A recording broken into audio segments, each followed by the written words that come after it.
Hello friends, आप सभी का स्वागत है अपने YouTube चैनल एस फार्मा में। तो आप सभी कैसे हो? आई होप कि आप सभी बहुत ही ठीक ही होंगे।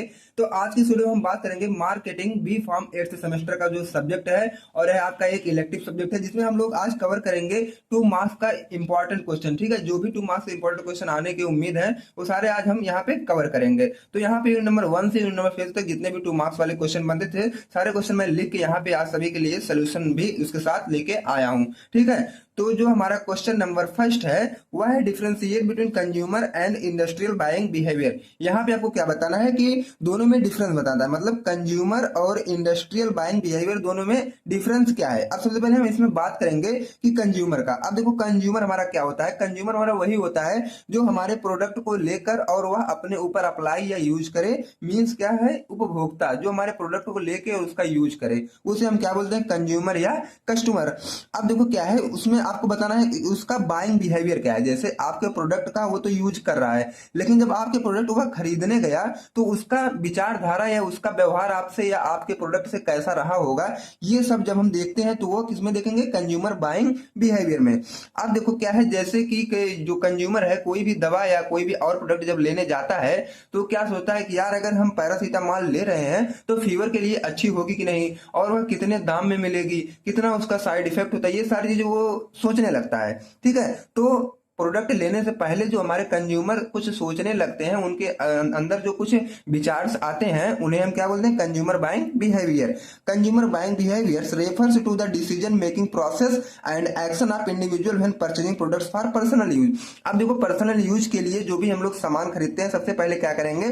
उस पर डिसीजन लेंगे। डिसीजन का मतलब हमें, जैसे मान लो आप नहाने वाला, मतलब नहाने के लिए आप साबुन लेने गए हो, तो आप सबसे पहले घर पे ही कुछ ना कुछ आपके दिमाग में चलेगा कि हमें लक्स लेना है या लाइफ बॉय लेना है या फिर क्या लेना है। ठीक है, तो सबसे पहले आप डिसाइड करोगे या डिसीजन लोगे कि हमें कौन सा लेना है। उसके बाद जाओगे आप उस प्रोडक्ट को खरीद लोगे, मतलब जो खरीद के प्रोडक्ट लाए वो क्या है? अपने प्रोडक्ट पर आप एक्शन ले लिए। ठीक है, तो प्रोडक्ट खरीद के लाए, तो वही हमारा होता है consumer buying behaviour. I hope कि आप सभी को कंज्यूमर बाइंग बिहेवियर समझ में आ गया होगा। अब देखो क्या है, इंडस्ट्रियल बाइंग बिहेवियर क्या होता है। इंडस्ट्रियल बाइंग बिहेवियर बिल्कुल उसी के ऊपर पूरा बेस्ड है। अब देखो, जैसे हम कई बड़ी चीजें जब खरीदते हैं, जिसमें हम लोग क्या है 10-20-1 करोड़, मतलब या तो 10-20-50 लाख या 1 करोड़ जब हम उस पर इन्वेस्ट करते हैं, तो जब हम उसके मतलब इन्वेस्ट करने से पहले बहुत ज्यादा मतलब सोचते हैं कि भाई अमाउंट ज्यादा लग रहा है, प्रोडक्ट कैसा होगा, तो ये सब जब सोचते हैं तो हमारे होते हैं इंडस्ट्रियल बाइंग बिहेवियर। मतलब क्या है, मान लो कि आप कोई कंपनी लगाने वाले हो और कंपनी में जो भी मशीनें आपको लगाना है वो बहुत महंगी महंगी है, तो क्या करोगे? सबसे पहले कुछ लोग से आप क्या उसके बारे में, उस मशीन के बारे में पूछोगे, उस पर राय लोगे कि हाँ भाई प्रोडक्ट या मशीन कैसी है, सर्विस कैसा देता है। ये सारी चीजें पहले आपके दिमाग में चलेंगी और आप इसे सोचेंगे भी। ठीक, अब देखो क्या है, industrial buying behaviour refers to how business and organisation makes decision about purchasing goods and service. या तो आप कोई सर्विस दे रहे हो या तो आप कोई भी सामान खरीदने जा रहे हो, उससे पहले आप क्या ऑर्गेनाइजेशन अपने, मतलब आपके दिमाग में क्या बिजनेस आइडिया आ रही है और क्या ऑर्गेनाइजेशन से रिलेटेड कुछ आपके दिमाग में चल रहा है, ये सारी चीजें।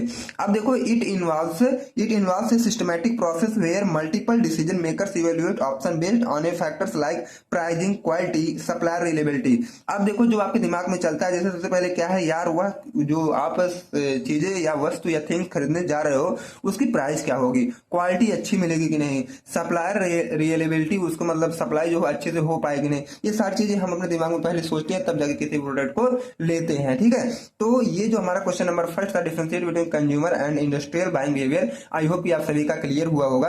अगर क्लियर हुआ है तो प्लीज चैनल को सब्सक्राइब करें ताकि नेक्स्ट वीडियो का इन्फॉर्मेशन सबसे पहले आप तक पहुंचता रहे। ठीक है, अब हम बात करें नेक्स्ट क्वेश्चन का। तो जो हमारा नेक्स्ट क्वेश्चन आता है वह है what is the role of market research. आपको यहाँ पे बताना है कि मार्केट रिसर्च का रोल क्या है। अब देखो, इसमें क्या करना है, सबसे पहले हम बात करेंगे इसमें रोल का ही।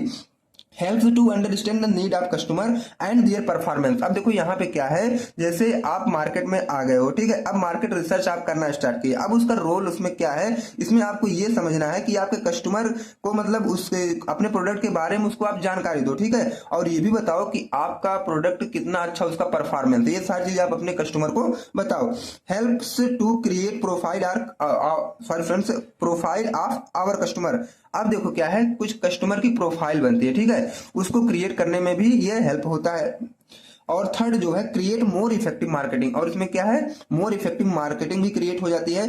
Find the best business location, और क्या है बेस्ट बिजनेस लोकेशन हम लोग फाइंड करते हैं और न्यू प्रोडक्ट को ऑफर करते हैं और कंपटीटर को भी पता लगा लेते हैं, मतलब मॉनिटर मतलब इन्वेस्टिगेट करते हैं। ठीक, अब हम बात करें क्वेश्चन नंबर थर्ड का, तो what do you mean by marketing environment, marketing environment से आप क्या समझते हो। अब देखो ये जो मार्केटिंग इन्वायरमेंट कभी कभी 7 मार्क्स में पूछता है, तो वहां पे आप दोनों टाइप लिख के आएगा, एक इंटरनल था हमारा और एक एक्सटर्नल था। तो इंटरनल में हमारे जो क्या है कंपनी के इंटरनल तरीके से इफेक्ट कर रहे थे, और एक्सटर्नल में जो कंपनी के बाहर तरीके से अफेक्ट कर रहे थे बाहर से, ठीक है, तो उन्हीं को हम बोलते हैं क्या इन्वायरमेंट। अब देखो मार्केटिंग इन्वायरमेंट बेसिकली क्या होता है, marketing environment consist of all the internal and external forces which affect the marketing strategy. अब देखो वही पहले मैं बात किया ना कि इंटरनल फैक्टर और एक्सटर्नल फैक्टर जब हमारे मार्केटिंग स्ट्रेटजी को अफेक्ट करते हैं तो उन्हें हम बोलते हैं मार्केटिंग इन्वायरमेंट। ठीक है, अब हम आगे क्वेश्चन बात करें तो क्वेश्चन नंबर 4 हमारा आता है डिफाइन मार्केट सेगमेंटेशन। यहाँ पे बताना है आपको मार्केट सेगमेंटेशन के बारे में। जैसे कि जब आप क्लास से 10th 12th में रहे होंगे तो आप मैथ में एक लाइन सेगमेंट पढ़े रहे होंगे, ठीक है, तो ये लाइन को जब हम तोड़ तोड़ के खंड खंड मतलब अलग अलग कर रहे थे तो उन्हें हम बोलते थे क्या, लाइन सेगमेंटेशन। अब आपको आज यहाँ पे जब आप बी फॉर्म में आ गए तो मार्केट सेगमेंटेशन पढ़ना है। तो जब कोई बड़ी बाजार या बड़ी ग्रुप के लोग को हम क्या है तोड़ तोड़ कर एक अलग अलग ग्रुप उनका बना देते हैं तो उन्हें हम बोलते हैं क्या, मार्केट सेगमेंटेशन। अब market segmentation is the process of dividing a broad market into a smaller group of consumer. अब देखो बड़ी बाजार को हम लोग क्या है छोटी बाजार में डिवाइड कर देते हैं उनके कंज्यूमर के अकॉर्डिंग, वहां पे जितने भी जिस तरह कंज्यूमर प्रेजेंट हो। जैसे कोई भी बड़ी बाजार है, अब उस बड़ी बाजार में क्या है ग्राहक बहुत आते हैं, रोज जाम वगैरह सारी चीजें लगी होती है ना, तो कुछ लोग बोलते हैं कि इस जगह पे अगर एक चौराहा मतलब अच्छे से बन जाए तो कुछ कस्टमर हमारे उधर ही चले जाएंगे, ठीक है। तो ब्रॉड में से क्या हुआ कि एक स्मॉल ग्रुप काट के हम लोग निकाल दिए, तो यही होता है हमारा market segmentation. Who have similar need, अब देखो जिसको हम निकाल रहे हैं उसको क्या है, जिसकी सिमिलर नीड हो उसे हमें अलग करना है। Patient who need particular medication और ट्रीटमेंट, अब हमें उसका ग्रुप बनाना है जो कि क्या है सिमिलर उसे जरूरत हो, और क्या है जो मतलब ट्रीटमेंट या उसे मेडिसिन लेनी है वो पर्टिकुलर एक ही हो, ठीक है। जैसे मान लो 20% है, 20 को क्या है फीवर हुआ है और 20 लोग पीसीएम ही लेना चाहते हैं तो इनको अलग ग्रुप कर दो। यही आपको सीखना मार्केट सेगमेंटेशन में। What are tangible and intangible product. अब देखो आपको बताना है कि टेंजिबल और इनटेंजिबल प्रोडक्ट क्या होते हैं। बिल्कुल आसान ये है। अब देखो टेंजिबल प्रोडक्ट ये होता है कि जिसे हम ना तो देख, tangible products are physical items that you can touch hold और सी। अब देखो क्या है टेंजिबल प्रोडक्ट एक ऐसे प्रोडक्ट या आइटम हमारे होते हैं और ये फिजिकल आइटम होते हैं जिन्हें हम क्या कर सकते हैं, टच कर सकते हैं या तो पकड़ सकते हैं या तो उसे देख सकते हैं, ठीक है। उन्हें हम टेंजिबल प्रोडक्ट बोलते हैं। जैसे कि आपके ये सामने बुक और पेंसिल वगैरह नोट्स वगैरह दिख रहे होंगे, इन्हें आप पकड़ सकते हो ना, तो ये क्या हुआ फिजिकल प्रोडक्ट, ठीक है। और मतलब फिजिकल प्रोडक्ट का डायरेक्शन से है कि टेंजिबल प्रोडक्ट। अब ये चेयर, ए फोन, ए टॉय, कुछ भी आप एग्जांपल में लिख सकते हो। अब इनटेंजिबल की हम बात करें तो इसमें जस्ट उसी का उल्टा, इसे हम ना तो देख सकते हैं, ना तो टच कर सकते हैं, ना तो सीन कर सकते हैं, ठीक है। अब इसमें एग्जांपल क्या है, सॉफ्टवेयर है, ई बुक्स है, हेल्थ केयर सिस्टम, ये सारी चीजें हमें नहीं देख पाते ना तो टच कर सकते हैं, ये इंटरनली होती है। अब हम क्वेश्चन 6 की बात करें तो व्हाट इज ब्रांडिंग। ब्रांडिंग क्या है, जैसे देखो सभी लोग क्या करते हैं कि हर एक नए नए ब्रांड का शूज वगैरह जैसे नाइक, एडिडास ये सब होता है ना, तो सभी लोग पहनते हैं, तो ब्रांड अपने आप में एक ब्रांड ही होता है। अब देखो उसका लुक वगैरह सारी चीजें अच्छी भी तो होती हैं। The process of creating a unique identify A product. अब किसी भी प्रोडक्ट का एक अगर आइडेंटिफाई करने के लिए यूनिक हम कुछ रख देते हैं या तो यूनिक प्रक्रिया या क्रिएट करते हैं तो उन्हें हम बोलते हैं ब्रांडिंग, ठीक है। अब देखो यहाँ पे क्या लिखा गया है, or company that set it A part from other, या तो एक कंपनी होती है जो कि दूसरों को कंपेयर करके अपना वाला एक अलग ही पहचान बना के वो रखती है, उसे हम बोलते हैं ब्रांडिंग। अब branding is a process where company generates loyalty among consumer in the market. अभी ब्रांडिंग कब हो सकती है, जब कंज्यूमर को, ठीक है, आपके प्रोडक्ट के ऊपर भरोसा हो जाएगा, तब धीरे धीरे आपका प्रोडक्ट फेमस होगा। आपका प्रोडक्ट जो है फेमस होगा, और जब प्रोडक्ट फेमस होगा तो क्या है वह प्रोडक्ट क्या है आपका एक ब्रांड बन जाएगा, ठीक। Branded product are normally seen as good quality products by customer. अब कस्टमर के द्वारा जो मतलब जो देखा जाता है, अगर कोई भी प्रोडक्ट है अगर वह क्वालिटी उसकी अच्छी है तो उसे बोल देते हैं हम लोग branded product. They come with proper packaging to avoid any spoilage और डिफेक्ट। और ब्रांडेड प्रोडक्ट जो होते हैं वो प्रॉपर पैकेजिंग में आते हैं। क्यों पैकेजिंग में आते हैं, ताकि उसमें कोई स्पॉइलेज और डिफेक्ट उसमें ना हो, ठीक है। तो आई होप आप सभी ब्रांडिंग समझ गए होंगे। अब हम बात करें 7 का, तो प्रोडक्ट पोर्टफोलियो क्या होता है, एक collection of all the products or services that a company offers to the customer. अब देखो क्या है, कस्टमर के लिए हमारी जो कंपनी कंपनी ऑफर्स करती है उन्हें हम बोलते हैं प्रोडक्ट पोर्टफोलियो, ठीक है। लेकिन क्या है, एक ग्रुप या कलेक्शन में हमारी कंपनी हमारे कस्टमर के लिए करती है। A process to evaluate and categorize a company product or services are called portfolio analysis. कभी कभी यह भी पूछता है, तो जब हम इसी को इवेल्युएट या एनालिसिस करने लगते हैं कि कौन सा प्रोडक्ट कौन सी कंपनी हमारे कस्टमर को दी है, ये सब जब हम एनालिसिस करते हैं या तो कितने स्ट्रेंथ में दी है, उन्हें हम बोलते हैं प्रोडक्ट पोर्टफोलियो एनालिसिस। अब हम आगे की बात करें तो क्वेश्चन नंबर 8 हम आता है, suggest some important purpose of packaging.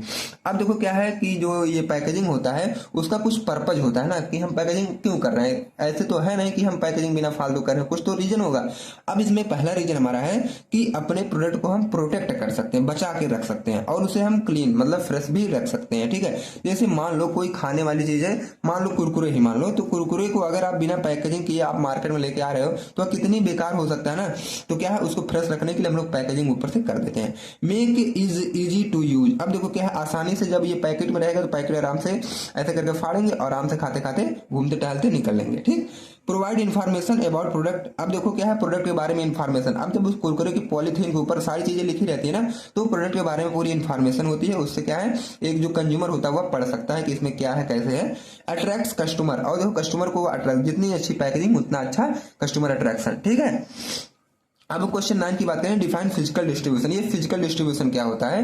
Physical distribution हमारा वही होता है, जैसे भी कोई भी चीज है हमारे मैन्युफैक्चरर लोग बना दिए, ठीक है। मैन्युफैक्चरर लोग बनाते हैं तो वह होलसेलर या सप्लायर को देते हैं। अब सप्लायर क्या करता है, रिटेलिंग का काम करता है। रिटेलिंग के बाद हमारा वो प्रोडक्ट एंड में जाता है कस्टमर, जहां हमारा कस्टमर यूज कर लेता है अपने बॉडी के ऊपर, ठीक है। तो यही हुआ तो फिजिकल डिस्ट्रीब्यूशन, हमारा प्रोडक्ट यहाँ से बना सप्लायर तक गया, सप्लायर से कस्टमर तक गया, तो सीधी सी बात यही तो हमारा डिस्ट्रीब्यूशन है।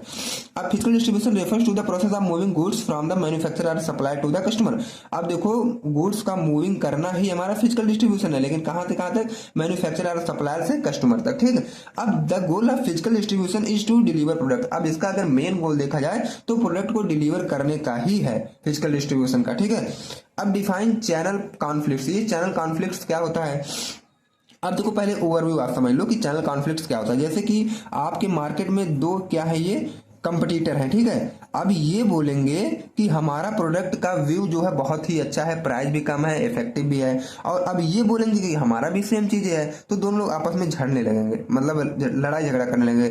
डिसएग्रीमेंट उनके बीच में रहेगा, टेंशन रहेगा कि हमारा प्रोडक्ट अच्छा है, वो बोल रहा है नहीं हमारा है, वो बोल रहा है हमारा है। इसी में क्या है, आप दोनों का लॉस हो सकता है और प्रोडक्ट कोई तीसरा सेल करके वहां चला जाएगा, ठीक है। तो ये हमारा होता है channel conflicts. Channel conflicts occur when there are disagreements or tension between different channel member. अब देखो अलग अलग चैनल मेंबर के बीच में जब कोई टेंशन या डिसएग्रीमेंट आता है, channel member and the manufacturer, और मैन्युफैक्चरर के बीच में भी हो सकता है ये सारी चीजें, तो उन्हें बोलते हैं चैनल कॉन्फ्लिक्ट्स, ठीक है। चैनल मेंबर या चैनल या डिस्ट्रीब्यूटर या रिटेलर के बीच, किसी के बीच ही हो सकता है। अब देखो ये दो टाइप का होता है, हॉरिजेंटल और वर्टिकल, मतलब हॉरिजेंटल चैनल कॉन्फ्लिक्ट और वर्टिकल चैनल कॉन्फ्लिक्ट, ठीक है। तो हॉरिजेंटल हमारा होता है कि जो ये चैनल मेंबर होते हैं वो सेम लेवल को है, जैसे कि अगर एक फार्मासिस्ट है तो दूसरा ही फार्मासिस्ट होगा, तब वो आपस में झगड़ रहे हैं तो उन्हें हम बोलते हैं हॉरिजेंटल चैनल कॉन्फ्लिक्ट। वर्टिकल में क्या होगा, डिफरेंट लेवल, अगर एक किराना दुकानदार वाला है और एक फार्मासिस्ट है तो जब हो जाए उन दोनों में तो वर्टिकल चैनल कॉन्फ्लिक्ट हो सकता है। Difference between wholesaler and retailer. अब देखो होलसेलर और रिटेलर तो सभी लोग देखे होंगे और ओवरव्यू कुछ जानते भी होंगे, होलसेलर क्या होते हैं और रिटेलर क्या होता है। होलसेलर हमारा क्या करता है ये सब आप रीड आउट कर लीजिएगा, बाकी मैं समझा दे रहा हूँ ओवरव्यू। होलसेलर हमारे क्या करते हैं, प्रोडक्ट को लेते हैं डायरेक्ट मैन्युफैक्चरिंग यूनिट से और हमारे रिटेलर को देते हैं, तब हमारा रिटेलर क्या है कंज्यूमर तक देता है, तब जाके किसी भी प्रोडक्ट का सेल होता है। तो होलसेलर हमारे वही होते हैं, होलसेलर लाइक एज स्टॉकिस्ट, जो कि हमारे प्रोडक्ट को स्टॉक करके रखते हैं, और छोटे छोटे दुकानदार वगैरह को जैसे कि रिटेलर्स को देंगे डिस्पेंसिंग, मतलब कहीं डिस्पेंस करेंगे नर्सिंग होम वगैरह में, डॉक्टर्स को दे सकते हैं, नर्सिंग होम में दे सकते हैं और हॉस्पिटल में दे सकते हैं। अपनी यहाँ दवा से रिटेल बात की गई है तो उन्हें बोलते हैं होलसेलर। अब रिटेलर क्या है, रिटेलर वही जैसे हम मतलब फार्मासिस्ट जो कोई एक दुकान खोल के बैठ जाए उसे हम बोलते हैं रिटेलर, ठीक है। In way a retailer is a middleman between a wholesaler and actual consumer. अब देखा जाए तो हमारा रिटेलर वह एक मिडिल मैन भी हो सकता है, जैसे मैन्युफैक्चरिंग यूनिट से हमारी कोई भी दवा निकल रही है वह हम तक कैसे आएगी, कस्टमर तक कैसे आएगी। जब एक बीच में रिटेलर रहेगा तो मैन्युफैक्चर होलसेलर वाले से रिटेलर के पास जाएगा, रिटेलर क्या करेगा छोटे छोटे ग्राहकों को देगा। तो ये क्या है, एक मिडिल मैन हमारा क्या हुआ, रिटेलर, ठीक है। The retailer sells the goods to the consumer, ये कंज्यूमर तक अपने गुड्स को सेल करता है। And maintain and intimate contact with the wholesaler, manufacturer and consumer. ये क्या करता है, सभी से व्यवहार बना के रखता है, अपने होलसेलर से, मैन्युफैक्चरर से, कंज्यूमर से।